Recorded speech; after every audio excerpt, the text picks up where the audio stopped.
വൃദ്ധ മാതാപിതാക്കളോട് നീരസം കാണിക്കുന്നതുമായി ബന്ധപ്പെട്ടുള്ളൊരു വിശുദ്ധ ഖുർആൻ്റെ ആയത്താണ്. വിശുദ്ധ ഖുർആൻ സൂറത്ത് 17-ാമത്തെ അധ്യായം 23-ാമത്തെ വചനത്തിലെ അതാണ്. അല്ലാഹു സുബ്ഹാനഹു വ തആല വിശുദ്ധ ഖുർആനിൽ പറയുന്നുണ്ട്, അവരിൽ ഒരാളോ അവർ രണ്ടുപേരുമോ തന്നെയോ നിൻ്റെ അടുക്കൽ വെച്ച് വാർദ്ധക്യം പ്രാപിക്കുകയാണ് എന്നുണ്ടെങ്കിൽ നീ അവരോട് എന്ന് പോലും പറയരുത്, അവരോട് കയർക്കുകയും ചെയ്യരുത് എന്നുള്ള വിശുദ്ധ ഖുർആൻ്റെ ഒരു ആയത്തുണ്ട് വിശുദ്ധ ഖുർആനിലെ, അല്ലേ? എന്നിട്ട് അവരോട് പ്രാർത്ഥിക്കാൻ പറഞ്ഞപ്പോൾ അവർക്ക് വേണ്ടി പ്രാർത്ഥിക്കാൻ പറഞ്ഞ പ്രാർത്ഥനയും ഖുർആൻ റബ്ബിർഹംഹുമാ കമാ റബ്ബയാനി സ്വഗീറ എന്ന് പറയുന്നൊരു പ്രാർത്ഥനയും ഖുർആൻ പറയുന്നുണ്ട്. സത്യത്തിൽ നമ്മളെ സംബന്ധിച്ചിടത്തോളം വളരെ ഗൗരവത്തിൽ കാണേണ്ടുന്ന ഒരു യാഥാർത്ഥ്യമാണ്. ഞാനിപ്പോൾ 2 ദിവസം മുമ്പൊരു വീഡിയോ കണ്ടു. അത് വീഡിയോ എന്ന് പറയുന്നത് വൃദ്ധയായൊരു ഉപ്പയെ മകന് ഓൾഡ് ഏജ് ഹോമിലേക്ക് കൊണ്ടാക്കുകയാണ്. അപ്പോൾ ഓൾഡ് ഏജ് ഹോമിലേക്ക് കൊണ്ടാക്കി ഉപ്പയെ അവിടെ ഏൽപ്പിച്ച് ഉപ്പ ഇവിടെ ഹാപ്പി ആയിരിക്കും എന്നൊക്കെ പറഞ്ഞ് തിരിച്ചു പോകുമ്പോൾ കാറ് സ്റ്റാർട്ടാകുന്നില്ല. അപ്പോൾ എത്ര ശ്രമിച്ചും കഴിയുന്നില്ല.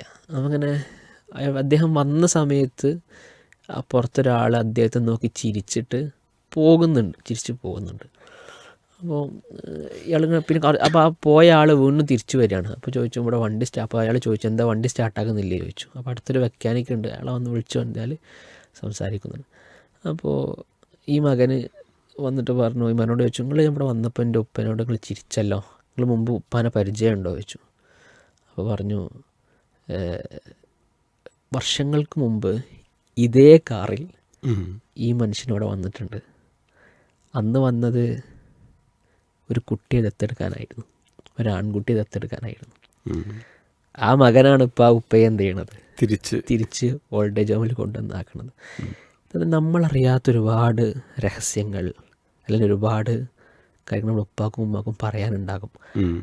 നമ്മൾ പലപ്പോഴും താഹിദ് സലാഹിൻ്റെ പ്രസംഗത്തിലൊക്കെ ഞാൻ ചില ഒരു അനുഭവം കേട്ടിട്ടുണ്ട്.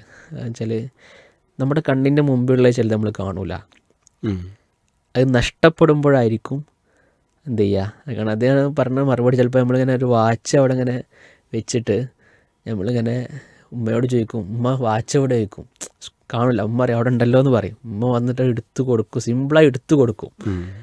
ചിലതൊക്കെ നമ്മൾ നഷ്ടപ്പെടുമ്പോഴാണ് എന്ത് ചെയ്യുക, അല്ലെങ്കിൽ അത് അവൻ കണ്ണിന് മുമ്പിലുണ്ടായിട്ടും അതിൻ്റെ അനുഗ്രഹങ്ങൾ ചിലപ്പോൾ നമ്മൾ തിരിച്ചറിയില്ല. അങ്ങനത്തെ ഒന്നാണ് നമ്മുടെ ഉപ്പയും ഉമ്മയും എന്ന് പറയുന്നത്. അത് വളരെ ഗൗരവത്തിൽ നമ്മൾ കാണണം. ഉപ്പയോട് നമ്മൾ ചേർന്ന് പറയേണ്ട, പക്ഷേ വേറെ പല വാക്കുകൾ നമ്മൾ എന്ത് ചെയ്യും പറയുന്നുണ്ടാവും, ചിലപ്പോൾ നോട്ടം കൊണ്ട്, അല്ലേ? ഈ വാർദ്ധക്യമാകുമ്പോൾ ഒരു തരം കുട്ടികളെപ്പോലെ ആയി മാറണം.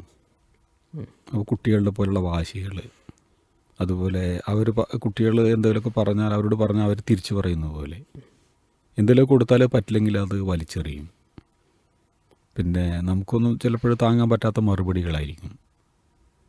ഈ കുട്ടികളെ എങ്ങനെ കൈകാര്യം ചെയ്തിരുന്നുവോ അതേപോലെ തന്നെ കുറച്ച് പ്രായമായ ആളുകളെ കൈകാര്യം ചെയ്യേണ്ട ഒരു അവസ്ഥയിലേക്ക് എത്തും. തീർച്ചയായിട്ടും.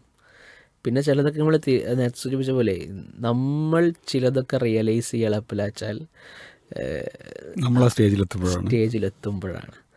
ഞാൻ എൻ്റെ ഒരു അനുഭവത്തിൽ നിന്ന് പറഞ്ഞാൽ, ഒരു ലേബർ റൂമിൻ്റെ മുമ്പിൽ നിൽക്കുന്ന സമയത്ത് നമ്മൾ ശരിക്കും റിയലൈസ് ചെയ്യും നമ്മുടെ ഉപ്പ നമ്മുടെ ഉമ്മ അനുഭവിച്ചത് എങ്ങനെയാണെന്നുള്ളത്. ചിലപ്പോൾ ഉപ്പ അവിടെ ഇങ്ങനെ നിൽക്കേണ്ട അവസ്ഥ ഉണ്ടാവാറുണ്ട്, അല്ലേ? എന്താണ് ഉള്ളിൽ നടക്കുന്നതെന്ന് അറിയില്ല, എപ്പോഴാണ് യാഥാർത്ഥ്യം അറിയില്ല. ആ ഒരു സമയം എന്ന് പറഞ്ഞു കഴിഞ്ഞാൽ അപ്പോൾ നമ്മൾ ആലോചിച്ച് നോക്കും, ഞാനും നിൽക്കുന്ന സമയത്ത് ഇങ്ങനെ ആയിരുന്നല്ലോ, ഞാൻ പ്രസവിക്കുന്ന സമയത്തും എൻ്റെ ഉപ്പ അനുഭവിച്ചത് എൻ്റെ ഉമ്മ അനുഭവിച്ച ത്യാഗം ഇങ്ങനെ ആയിരിക്കുമല്ലോ. ആ കാലഘട്ടത്തിൽ കമ്പയർ ചെയ്യുമ്പോൾ വേറെ സംഗതി കൂടിയുണ്ട്.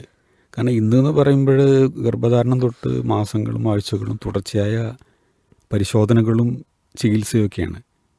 ഒരു പക്ഷേ ഒരു 10-50 കൊല്ലം മുമ്പ് ഇപ്പം എന്നെയൊക്കെ പ്രസവിച്ചൊരു കാലഘട്ടത്തിൽ ഒരു ആശുപത്രി എന്നുള്ള സങ്കല്പമൊക്കെ കുറവാണ്.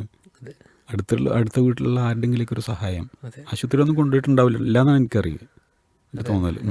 അപ്പോൾ യഥാർത്ഥത്തിൽ നമ്മളൊക്കെ അത് അവിടെ എത്തുമ്പോഴായിരിക്കും ചിലപ്പോൾ റിയലൈസ് ചെയ്യുക. പക്ഷേ അപ്പോഴേക്കും ഒരു പക്ഷേ അതിന് ആ ഒരു തിരിച്ചറിവ് യാഥാർത്ഥ്യം അത് സ്വന്തം ഉപ്പയോടും ഉമ്മയോടും പ്രകടിപ്പിക്കാനും നമ്മളെ തെറ്റ് തിരുത്താനും ഒരു പക്ഷേ അവസരം ഉണ്ടായിക്കൊള്ളണമെന്നില്ല, അല്ലേ? ചിലപ്പോൾ 3 കാലിലുള്ള 4-6 കാലിലെ കട്ടിലിൽ നമ്മളെ 3 കഷ്ണം തുണിയിൽ പൊതിഞ്ഞിട്ട് കൊണ്ടുപോയിട്ട് ഇങ്ങനെ കൊണ്ടു ചെന്ന് വെക്കുമ്പോഴായിരിക്കും ഉമ്മ നമുക്ക് വേണ്ടി ചെയ്തു തന്നത്, ഉപ്പ നമുക്ക് വേണ്ടി ചെയ്തു തന്നതൊക്കെ നമുക്ക് ബോധ്യപ്പെടുക. പക്ഷെ ഒന്നും കാണിക്കാൻ കഴിയില്ലോ. കവറിൽ അവരാക്കി അവർക്ക് വേണ്ടി പ്രാർത്ഥിച്ചിട്ട് തിരിച്ചു വരുമ്പോൾ വീട്ടിലൊരു ശൂന്യത ഉണ്ടാവും. അതെ, ആ ശൂന്യത ഒരിക്കലും നികത്താൻ പറ്റൂല. തീർച്ചയായിട്ടും പകരം വെക്കാൻ ഒരാളുണ്ടാവില്ല. അതെ, എന്തായാലും നമ്മുടെ മാതാപിതാക്കൾ അവരെ നമ്മൾ എന്ത് ചെയ്യണം, ഒരു കാരണവശാലും വേദനിപ്പിക്കുന്നൊരവസ്ഥ ഉണ്ടാകരുത്. അത് വളരെ ഗൗരവത്തിൽ നമ്മൾ എന്ത് ചെയ്യണം, നോക്കിക്കൊണ്ട് പോകണം. ഒരു വാക്ക് കൊണ്ട് പോലും വേദനിപ്പിക്കുന്നൊരവസ്ഥ ഉണ്ടാകരുത്. ചിലപ്പോൾ നമുക്ക് ചില പ്രയാസങ്ങളൊക്കെ ഉണ്ടായിരുന്നു വരും, പക്ഷെ അത് ഒരു ഹയറായിട്ടായിരിക്കും ഉണ്ടാവുക അല്ലേ.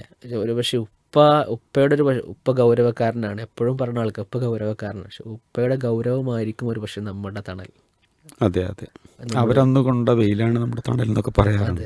അപ്പോൾ ആ ഒരു ഗൗരവം ഒരു ചിരിക്കാൻ മറന്നുപോയ ആളുകളായിരിക്കും, ചിരിക്കാൻ മറന്നുപോയവരായിരിക്കും നമ്മുടെ ഉപ്പയും ഉമ്മയും എന്ന് പറയുന്നത്. ചിരി മാത്രമല്ല, അവർ കരയാനും മറക്കുന്നുണ്ട്. പുറത്ത് പുരുഷന്മാർ കരയാൻ പാടില്ലല്ലോ, അതുകൊണ്ട് അവർ കരയുന്നുണ്ടാവും, അവരുടെ ഉള്ളിൽ കരയുന്നുണ്ടാവും. ആ കണ്ണീരൊരു പക്ഷേ നമുക്ക് കാണുന്നുണ്ടാവില്ല. തീർച്ചയായിട്ടും. അപ്പോൾ നമ്മളത് മനസ്സിലാക്കണം, അവരെ മനസ്സിലാക്കാനും മുന്നോട്ട് പോകാനും നമുക്ക് സാധിക്കണം.